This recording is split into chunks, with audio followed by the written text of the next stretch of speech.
Je ne voulais pas revenir ici. Pas dans ce village. Pas dans cette maison. Mais quand ma grand-mère est morte, j'étais la seule à pouvoir m'occuper de ses affaires. Dès que j'ai posé le pied sur le vieux plancher, j'ai senti que quelque chose m'observait.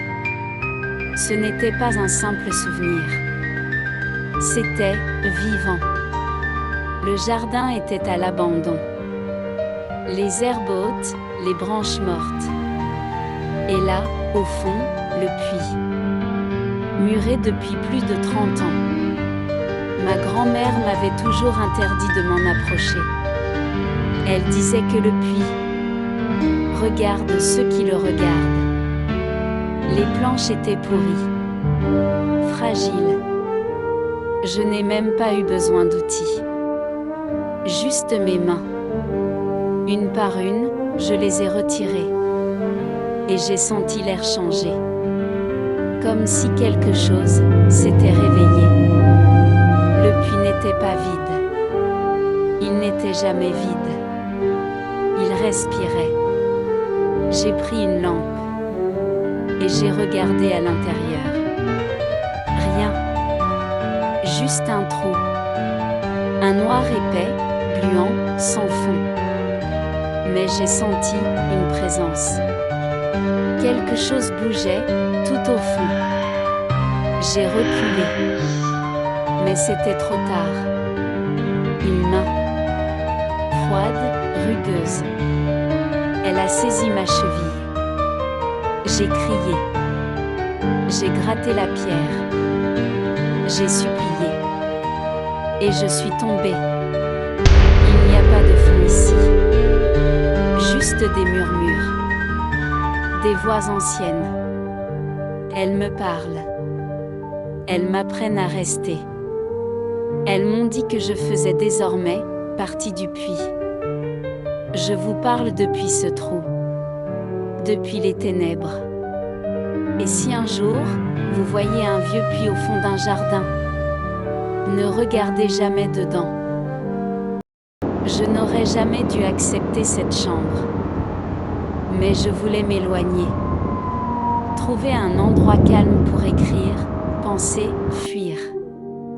C'est ainsi que je suis arrivée dans cette vieille maison d'hôte, perdue au milieu de la campagne.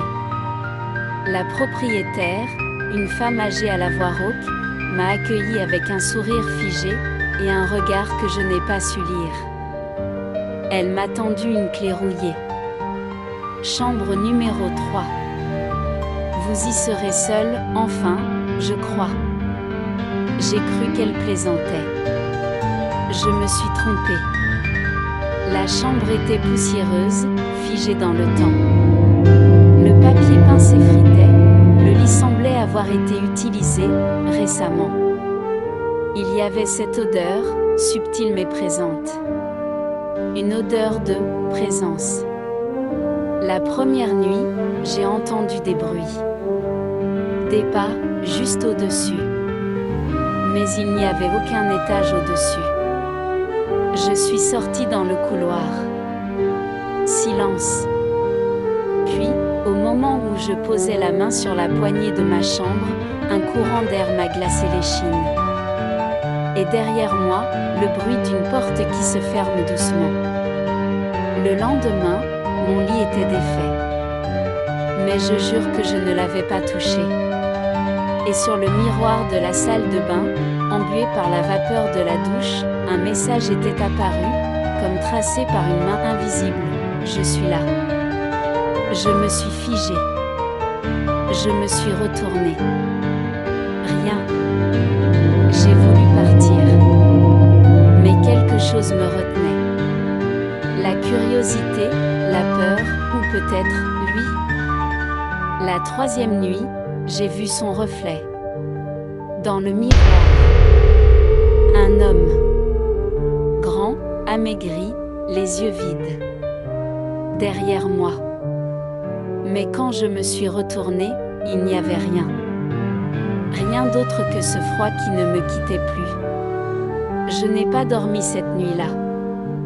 Et au petit matin, j'ai quitté la maison. sans dire un mot à la propriétaire. Je n'ai rien expliqué. Elle n'a rien demandé. Comme si elle savait. Mais parfois, j'entends encore les pas. Chez moi. Et parfois, je crois apercevoir un reflet qui n'est pas le mien. Alors si vous louez une chambre, vérifiez bien que vous êtes seul. Et surtout, ne faites jamais confiance au miroir. Je me suis toujours sentie en sécurité dans ma salle de bain. C'était mon refuge. Le seul endroit où je pouvais souffler, réfléchir, me retrouver. Jusqu'à ce soir-là. La vapeur avait envahi la pièce après ma douche. Comme d'habitude, j'ai essuyé le miroir d'un revers de main et j'ai vu un mot apparaître. Tu m'entends? Au début, j'ai cru à une mauvaise blague. Peut-être un mot que j'aurais écrit moi-même, un jour, sans m'en souvenir. Mais quand je suis revenue le lendemain, le miroir était propre. J'ai soufflé doucement dessus. Rien. Et puis, juste avant de sortir, comme une pulsion, j'ai écrit avec mon doigt, oui. Et toi? Le lendemain matin, le message avait changé. Enfin. Tu m'as vu. Je n'ai plus su respirer. Je suis restée là, figée, devant ce miroir qui me regardait. Les jours suivants, j'ai essayé d'ignorer. J'ai évité mon reflet. Éteint la lumière. Mais elle était toujours là. Tapis. Attendant que je regarde à nouveau. Un soir, j'ai cédé. J'ai levé les yeux, et elle ne m'a pas imité. Mon reflet restait immobile.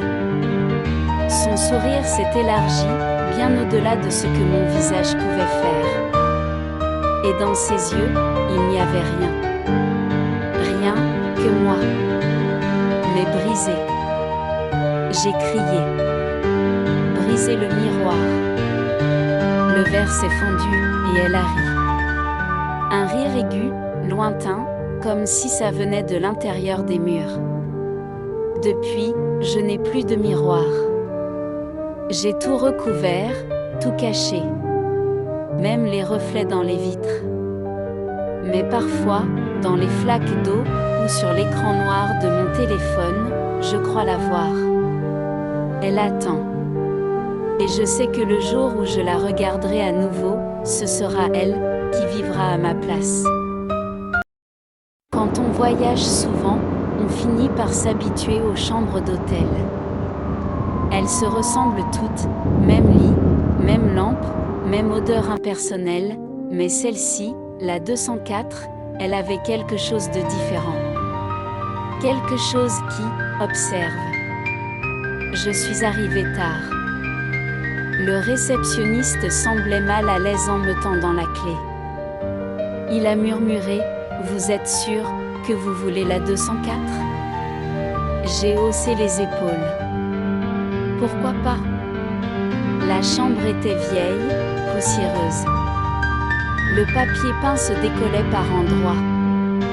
Une lourde odeur d'humidité flottait dans l'air. Et cette fenêtre, grande, étrangement épaisse. Comme si elle était là pour empêcher quelque chose d'entrer ou de sortir. Je me suis approchée. Tentée de l'ouvrir pour aérer un peu, point impossible. La fenêtre était scellée. En regardant de plus près, j'ai vu une trace de main à l'extérieur. Trop haute, trop large, trop nette.